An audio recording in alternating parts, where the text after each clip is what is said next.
श्री कृष्ण कहते हैं, कौन से घर में माँ लक्ष्मी सदा निवास करती हैं और गरीबी कोसों दूर हो जाती है, और किस पाप के कारण माँ लक्ष्मी घर छोड़कर चली जाती हैं। नमस्कार दोस्तों, स्वागत है आपका अपने चैनल वास्तु टिप्स 33 में। आज हम आपको एक अद्भुत और प्रेरणादायक कथा सुनाने जा रही हूँ, जिसमें छिपा है जीवन का एक गहरा सत्य। क्या आपने कभी सोचा है कि देवी लक्ष्मी किन कारणों से घर छोड़कर चली जाती हैं और किन विशेष घरों में उनका स्थायी वास होता है? यह कथा न केवल आपको यह समझने में मदद करेगी, बल्कि जीवन के महत्वपूर्ण मूल्यों को भी उजागर करेगी। तो आइए दोस्तों, इस प्राचीन कथा के माध्यम से इस रहस्य को जानते हैं। एक बार की बात है, देवर्षि नारद जी भगवान श्री कृष्ण से मिलने द्वारिका नगरी पहुंचे। भगवान श्री कृष्ण ने मुस्कुराते हुए उनका स्वागत किया और पूछा, हे देवर्षि नारद, आपके आगमन का क्या प्रयोजन है? नारद जी ने उत्तर दिया, हे प्रभु, मेरे मन में यह जानने की जिज्ञासा है कि मनुष्य के जीवन में दरिद्रता क्यों आती है। देवी लक्ष्मी किन कारणों से किसी के घर को छोड़ देती हैं और किस पुण्य कर्म से वे सदा वास करती हैं। भगवान श्री कृष्ण मुस्कुराए और बोले, देवर्षि, यह प्रश्न केवल आपका नहीं है, समस्त मानव जाति के कल्याण से जुड़ा है। मैं आपको एक कथा सुनाता हूँ, जिसके माध्यम से यह रहस्य स्पष्ट हो जाएगा। त्रेता युग में भारतवर्ष के कुंतल प्रदेश पर राजा हर्षवर्धन का शासक था।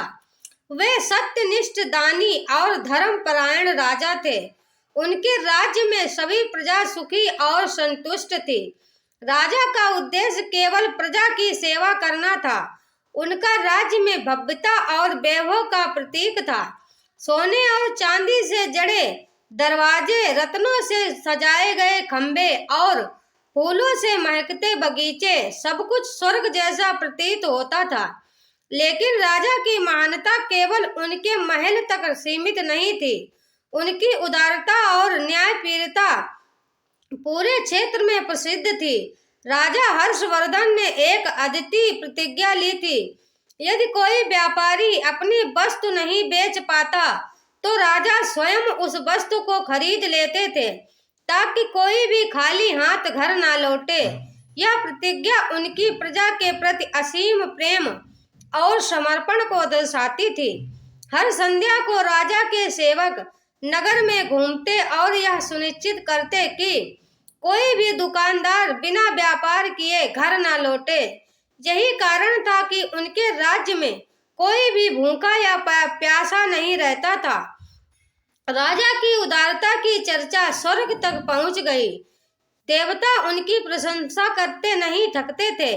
जब यह बात धर्मराज यमराज तक पहुंची तो उन्होंने सोचा, राजा की उदारता और सत्य निष्ठा की सच्चाई केवल तक प्रमाणित होगी जब उनकी परीक्षा ली जाए। धर्मराज ने ब्राह्मण का वेश धारण किया और एक पुरानी टूटी फूटी पेटी लेकर राजा के नगर पहुंचे। पेटी में केवल कचरा, मिट्टी और टूटी फूटी चीजें भरी थी। यह पेटी दरिद्रता का प्रतीक थी। धर्मराज ब्राह्मण के वेश में बाजार के एक कोने में बैठ गए। दिन भर लोग आते जाते रहे, लेकिन कोई भी उनकी पेटी खरीदने के लिए तैयार नहीं था। तभी राजा के सैनिकों ने देखा कि एक ब्राह्मण अपनी पेटी के साथ चिंता में बैठा है। उन्होंने पूछा, हे ब्राह्मण, आपकी इस पेटी में क्या है?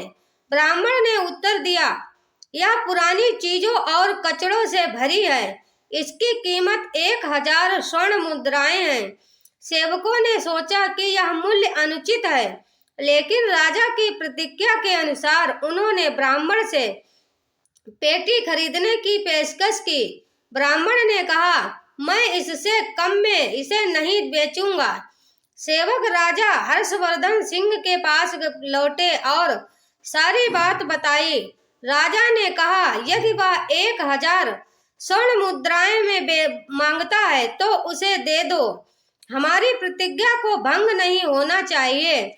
सेवकों ने ब्राह्मण को 1000 स्वर्ण मुद्राएं दी और पेटी खरीद ली।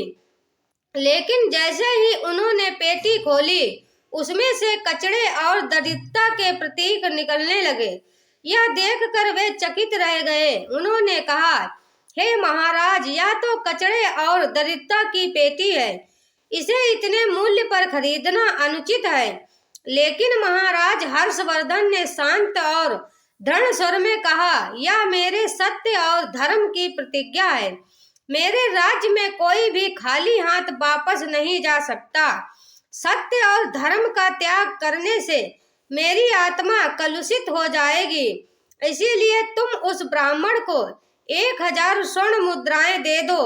उनके आदेश का पालन हुआ।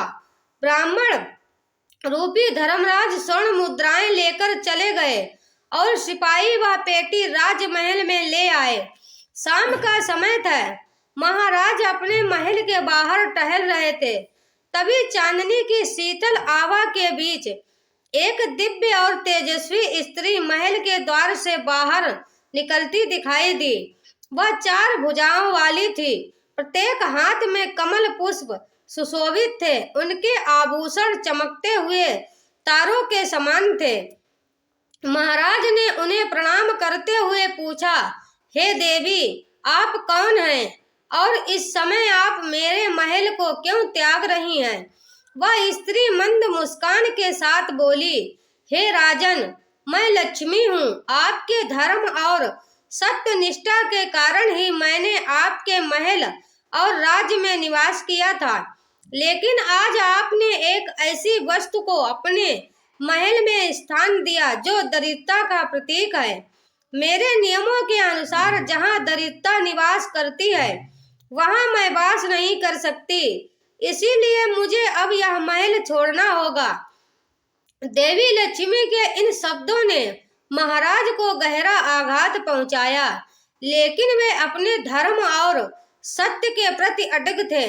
उन्होंने हाथ जोड़कर कहा, हे माँ लक्ष्मी, मैं आपके निर्णय का सम्मान करता हूँ, लेकिन मैं अपने सत्य और धर्म का त्याग नहीं कर सकता। यदि मेरी प्रतिज्ञा के कारण आपको यहाँ से जाना है तो मैं इसे स्वीकार करता हूँ। सत्य के बिना मैं जीवन की कल्पना भी नहीं कर सकता। देवी लक्ष्मी ने महाराज को आशीर्वाद दिया और महल से प्रस्थान कर गई। उनके जाने के साथ ही महल की चकाचौंध मंद पड़ने लगी। देवी लक्ष्मी के जाने के बाद महल के द्वार पर एक तेजस्वी युवक प्रकट हुआ। उसकी उपस्थिति में अपार तेज और भव्यता थी। महाराज ने उन्हें देखा और पूछा, हे देव, आप कौन हैं और आप यहाँ से क्यों जा रहे हैं? उस युवक ने उत्तर दिया, हे राजन, मैं दान हूँ। मैं वहीं निवास करता हूँ जहाँ लक्ष्मी और धर्म का वास होता है। देवी लक्ष्मी के बिना दान का कोई अस्तित्व नहीं है। इसीलिए मुझे भी यह महल छोड़ना होगा। महाराज ने युवक के निर्णय को स्वीकार किया और उन्हें आदर पूर्वक विदा किया। इसके बाद महल के द्वार पर एक और दिव्य पुरुष प्रकट हुए। वे स्वयं यज्ञ के प्रतीक थे। उन्होंने महाराज से कहा, हे राजन, मैं यज्ञ हूँ। दान और लक्ष्मी के बिना मेरा अस्तित्व नहीं है। इसीलिए मुझे भी आपके महल का त्याग करना होगा। महाराज ने उन्हें भी सम्मान पूर्वक विदा किया। धीरे धीरे महल से सुख समृद्धि प्रस्थान करने लगी। एक एक करके महल की सारी संपन्नता और वैभव गायब हो गए थे। कीर्ति ने महाराज से कहा, हे राजन, मैं कीर्ति हूँ। मैं उन्हीं स्थानों पर वास करती हूँ जहाँ लक्ष्मी, दान और यज्ञ होते हैं। अब जब वे सब यहाँ से जा चुके हैं तो मैं भी आपको छोड़ रही हूँ। महाराज ने गहरी वेदना के साथ उनकी विदाई को स्वीकार किया। अंत में महल के द्वार पर एक दिव्य पुरुष प्रकट हुए। उनकी उपस्थिति तेज और गरिमा से भरी थी।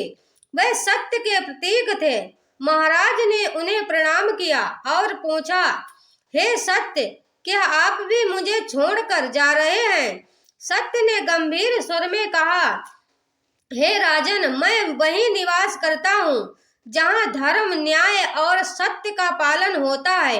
आपने अपनी प्रतिज्ञा को निभाकर धर्म का पालन किया है, इसीलिए मैं आपको नहीं छोड़ूंगा।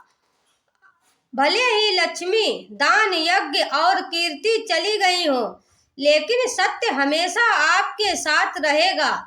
महाराज के चेहरे पर संतोष और शांति का भाव था। उन्होंने उत्तर दिया, हे सत्य, आपका साथ ही मेरे जीवन की सबसे बड़ी संपत्ति है। जब तक आप मेरे साथ हैं, मैं सभी कष्टों को सहज स्वीकार कर सकता हूँ। राजा हर्षवर्धन ने अपनी सत्य और धर्म की प्रतिज्ञा को निभाने के लिए दरिद्रता से भरी पेटी को 1000 स्वर्ण मुद्राएं देकर खरीद लिया। यह पेटी ब्राह्मण के भेष में आए धर्मराज ने एक परीक्षा के रूप में दी थी। जब यह पेटी महल में लाई गई तो देवी लक्ष्मी, दान, यज्ञ, यश और कीर्ति सभी ने एक एक करके महल को त्याग दिया। फिर भी महाराज ने सत्य का मार्ग नहीं छोड़ा। उन्होंने कहा, मैंने सत्य और धर्म का पालन करने का निर्णय लिया है। यदि इस कारण से मुझे सब कुछ खोना पड़े तो भी मैं अपने संकल्प से पीछे नहीं हटूंगा।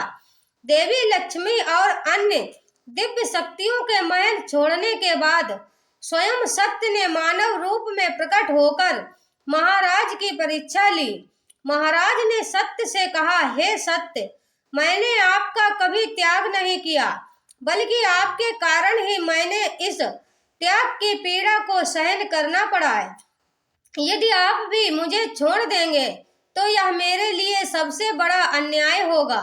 महाराज ने इन शब्दों को सुनकर सत्य ने कहा, हे राजन, तुमने अपनी सत्य निष्ठा के लिए सब कुछ खो दिया। तुम्हारा यह सत्याग और धर्म के प्रति समर्पण मुझे तुम्हारे महल में स्थायी रूप से रहने के लिए बाध्य करता है।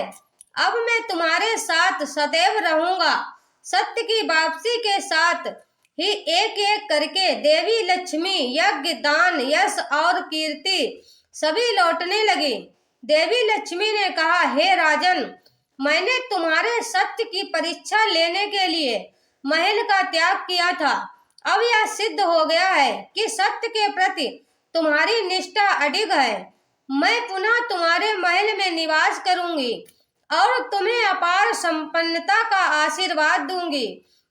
देवी लक्ष्मी के साथ दरिद्रता से भरी पेटी अचानक सोने, चांदी और रत्नों से भर गई। यह देखकर पूरा राजमहल दिव्यता से आलोकित हो गया। इसके पश्चात ब्राह्मण रूप में आए धर्मराज ने अपना असली स्वरूप प्रकट किया। उन्होंने महाराज से कहा, हे राजन, मैं तुम्हारी सत्य निष्ठा की परीक्षा लेने के लिए ब्राह्मण का रूप धारण कर तुम्हारे सत्य की परीक्षा लेने आया था। तुमने उस सत्य का पालन किया, यह तुम्हारे महान चरित्र का प्रमाण है। मैं तुम्हें वरदान देता हूँ कि तुम्हारा राज्य सदा सुख समृद्धि से भरा रहेगा और तुम्हारी गाथा तीनों लोकों में युगों युगों तक सुनाई जाएगी। तो दोस्तों, इस कथा से हमें यह शिक्षा मिली, सत्य और धर्म का पालन करने वाला व्यक्ति लक्ष्मी, यश, दान और कीर्ति को स्वतः प्राप्त करता है। तो दोस्तों, अगर आपको यह प्रेरणादायक कथा अच्छी लगी हो तो कृपया वीडियो को लाइक करें। कमेंट बॉक्स में जय श्री कृष्णा और जय माँ लक्ष्मी अवश्य लिखें और हमारे चैनल वास्तु टिप्स 33 को सब्सक्राइब करना ना भूलें। हम आपके लिए ऐसी ही रोचक और ज्ञानवर्धक कथाएं लेकर आते रहेंगे। आप सभी का दिन शुभ हो। राधे राधे। जय श्री कृष्णा, जय श्री राधे।